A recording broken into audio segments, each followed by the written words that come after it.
గత 6 ఇయర్స్ నుంచి ఇన్వెస్ట్మెంట్స్ పైన అలాగే 3 ఇయర్స్ అకౌంట్స్ని చదివిన తర్వాత నేను గమనించింది ఏంటంటే మిడిల్ క్లాస్ హ్యాబిట్స్ వల్ల ఎలా మనం ర్యాట్ రేస్లోకి వెళ్తున్నాం. ఆ హ్యాబిట్స్ ఆ అలవాట్లు ఏంటంటే ముందుగా మనకు ఇష్టం లేని జాబ్ని చేయడం, మనకు నచ్చని లైఫ్ స్టైల్లో అడ్జస్ట్ అవ్వడం, మన గోల్స్ అండ్ అంబిషన్స్ని వదిలేయడం. ఈ వీడియోలో నేను కొన్ని టిప్స్తో పాటు ఈ హ్యాబిట్స్ని ఎలా అవాయిడ్ చేయాలో, ఎలా దూరం పెట్టాలో అనే దాని గురించి క్లియర్గా ఎక్స్ప్లెయిన్ చేస్తా. ఛానల్కి కొత్తగా వచ్చినట్లయితే సబ్స్క్రైబ్ చేసుకోవడం మాత్రం మర్చిపోకండి. ఇంకా వీడియో స్టార్ట్ చేద్దామా?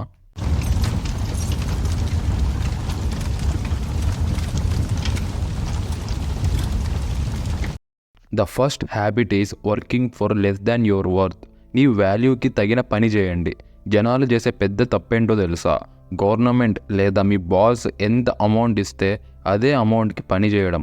ఇది సగటు ఎంప్లాయీకి నార్మల్ విషయమే. ఇక్కడ దరిద్రం ఏంటంటే చాలామంది ఆ వచ్చే చిన్న శాలరీతోనే అడ్జస్ట్ అయిపోతుంటారు. ఇది కాక ఇంకో వేరే దారిలో డబ్బు సంపాదిద్దామనే ఆలోచన కూడా రాణించుకోరు. ఈ మిడిల్ క్లాస్ మైండ్ సెట్ అలాంటిది. అంటే పరువు మర్యాదలకు బదులు సుఖాన్ని, కంఫర్ట్ని కోరుకుంటుంది.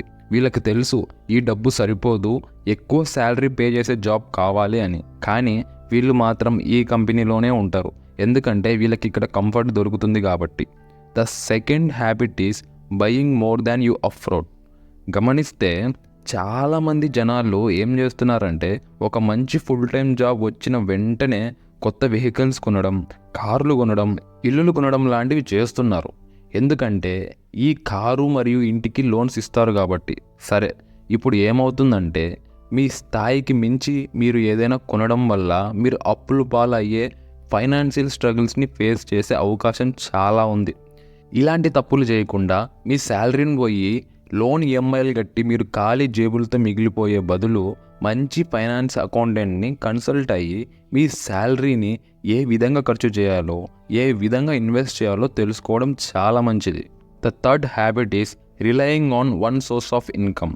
ఒక్క శాలరీ మీదనే ఆధారపడటం. ఈ పాయింట్ చాలా జాగ్రత్తగా వినండి. కేవలం శాలరీ మీదనే ఆధారపడుతున్నామంటే చాలా రిస్క్తో కూడుకున్న పని. కరోనా లాంటి పాండమిక్ మళ్ళీ వస్తే మీ పరిస్థితి ఏంటి? మీరు జీతం మీద ఆధారపడే అలవాటు బ్రేక్ చేసి సెకండ్ జాబ్ చేయడం, ఆన్లైన్ బిజినెస్ స్టార్ట్ చేయడం, స్టాక్ మార్కెట్లో ఇన్వెస్ట్ చేయడం, రియల్ ఎస్టేట్ డీల్ని సెట్ చేసుకోవడం లాంటివి చేయండి.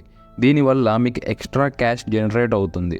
మీకు ఎవరికైనా స్టాక్ మార్కెట్లో ఇన్వెస్ట్ చేయాలని ఉంటే దీనికి ఒక డీమెట్ అకౌంట్ కావాల్సి వస్తుంది. డిస్క్రిప్షన్లో ఇచ్చిన లింక్ ద్వారా మీరు చాలా ఈజీగా ఫ్రీగా డీమెట్ అకౌంట్ క్రియేట్ చేసుకోవచ్చు. ఇంకా టాపిక్లోకి వెళ్దాం.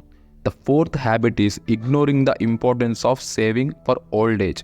మీ వృద్ధాప్యం కోసం ఈ రోజు నుంచే సేవ్ చేయడం స్టార్ట్ చేయండి. కాంపౌండ్ ఇంట్రెస్ట్ వల్ల చాలామంది జీవితాలే మారిపోయాయి. రిటైర్మెంట్ కోసం ముందుగానే ఇన్వెస్ట్ చేయడం అనేది చాలా తెలివైన పని అని నేను భావిస్తున్నాను. స్టాక్ మార్కెట్లో, ఇండెక్స్ ఫండ్స్లో, మ్యూచువల్ ఫండ్స్లో ఇన్వెస్ట్ చేయడం ద్వారా మీ రిటైర్మెంట్ టైంలో మీకు చాలా ఉపయోగపడుతుంది. The fifth habit is focusing on consumption or production. మీరు సంపాదించేదానికంటే ఎక్కువ మీరు ఖర్చు చేస్తే దాని తర్వాత మీరు అప్పు చేయాల్సి వస్తుంది. అప్పులు చేస్తే ఇన్కమ్ తగ్గుతుంది. ఫైనాన్షియల్ ఫ్రీడమ్ అనే టాపిక్ కూడా మన లైఫ్లో నుంచి వెళ్ళిపోతుంది. ఇక్కడ మనం ఎలాంటి దారి వెతుక్కోవాలంటే మనం చేసే బిజినెస్ ఇన్కమ్ పెంచే విధంగా, అలాగే మన ఖర్చులు తగ్గే విధంగా ఉండాలి. మీ లైఫ్లో ఇలాంటి బిజినెస్ ఐడియాస్ ఏమైనా ఉంటే కమెంట్స్లో పోస్ట్ చేయండి. The sixth habit is ignoring financial literacy.